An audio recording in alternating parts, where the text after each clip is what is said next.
नमस्कार मैत्रिणींनो, आज आपण 38 साइज कटोरी ब्लाउज पेपर पॅटर्न ठेवून कशा प्रकारे कटिंग करायचं ते या व्हिडिओमध्ये पाहणार आहोत। येथे मी 38 साइज चेस्टचा पेपर पॅटर्न घेऊन इथे मेजरमेंट टाकून घेतलेले आहे। त्यानंतर येथे मी शिलाई मार्जिन एक्स्ट्रा ठेवून पेपर पॅटर्न ठेवून येथे मी आखून घेत आहे।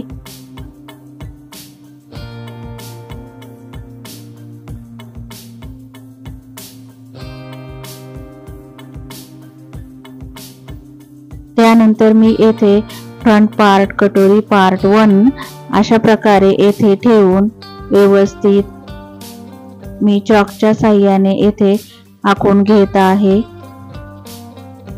अशा प्रकारे आपण येथे चॉकच्या साहाय्याने व्यवस्थित आखून घेणार आहोत। त्यानंतर मी येथे शिलाई मार्जिन येथे वाढवून घेत आहे। बरोबर येथे मी 2 इंच शिलाई मार्जिन ठेवलेली आहे। अशा प्रकारे 2 भागाची येथे आखणी करून झालेली आहे। त्यानंतर आपण येथे कटोरीचा भाग तो येथे ठेवलेला आहे, पण आपल्याला कपड्याच्या ऍडजस्ट नुसार आपण येथे आता बाही कशा प्रकारे येथे ऍडजस्ट करून बसवायची ते या इथे आपण ऍडजस्ट करून पाहत आहोत, म्हणजे आपले सर्व पार्ट व्यवस्थित बसतील।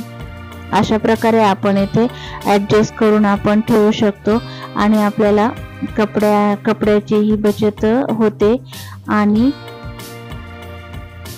आपल्याला कपड्यामध्ये ऍडजस्ट करूनच येथे ब्लाउजची कटिंग करावी लागते। त्यानंतर आपण येथे क्रॉस पट्टी अशा प्रकारे ऍडजस्ट करून पाहायचे आहे, कुठे कोणता भाग बसत आहे। अशा प्रकारे आपण येथे योगपट्टी ठेवून व्यवस्थित आखून घेत आहोत। जर आपण पेपर पॅटर्न काढून जर ब्लाउज कटिंग केले तर आपला हा एक खूप छान असा फायदा होतो की आपल्याला ब्लाउज कटिंग करताना कुठे कोणता कपडा आपण कोणता भाग कोणत्या साईडला ठेवल्याच्या नंतर आपले कपड्यावरती तो व्यवस्थित बसेल आणि आपल्याला कपडाही कमी पडणार नाही। यामुळे आपल्याला येथे याचा एक नक्की फायदा होतो। त्यानंतर मी येथे बाही ठेवून साईडनी एक्स्ट्रा शिलाई मार्जिन मी येथे ठेवून आखून घेतलेला आहे। त्यानंतर कटोरीचा पार्ट 2 अशा प्रकारे येथे ठेवून व्यवस्थित आपण चॉकच्या साहाय्याने व्यवस्थित खुणा करून घेणार आहोत।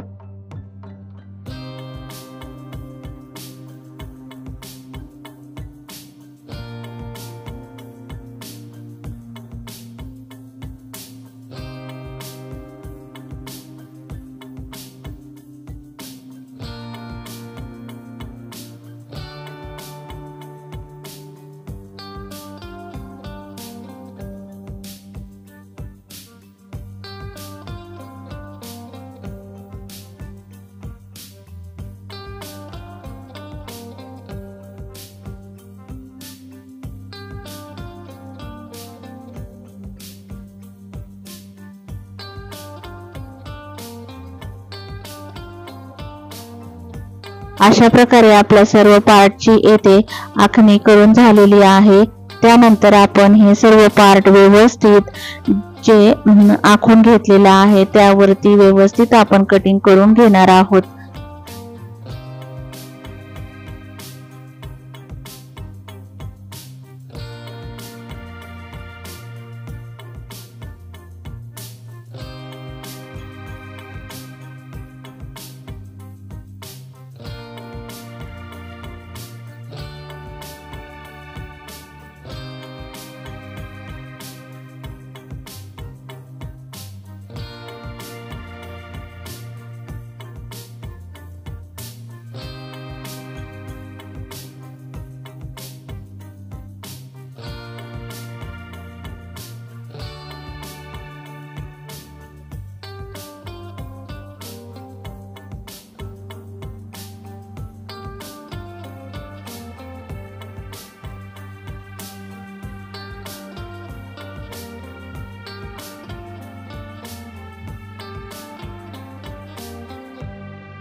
सुरुवातीला मी जी कटोरी आखली होती ती काय मला व्यवस्थित वाटत नव्हती, त्यासाठी मी येथे क्रॉस कपड्यावरती व्यवस्थित कटोरी येथे आखून घेत आहे।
त्यानंतर आपण रेडीमेड डिझाईन ब्लाउज वरती आलेली आहे त्या पद्धतीने आपण येथे कपडा व्यवस्थित ऍडजस्ट करून येथे कटिंग करून घेणार आहोत। तर इथे काय झालं आहे, कपडा ऍडजस्टच होत नाही, बाहीचा भाग थोडासा मागच्या पार्ट मध्ये येत आहे। तर त्या पद्धतीने मी येथे व्यवस्थित ठेवून याची कटिंग करून घेणार आहे।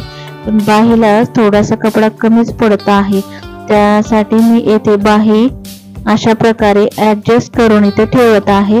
खाली काटा असल्यामुळे बाहीला काही प्रॉब्लेम नाही, तिथे बसून जाती बाही, त्यासाठी येथे व्यवस्थित इथे मी कापड ठेवून कटिंग करून घेत आहे।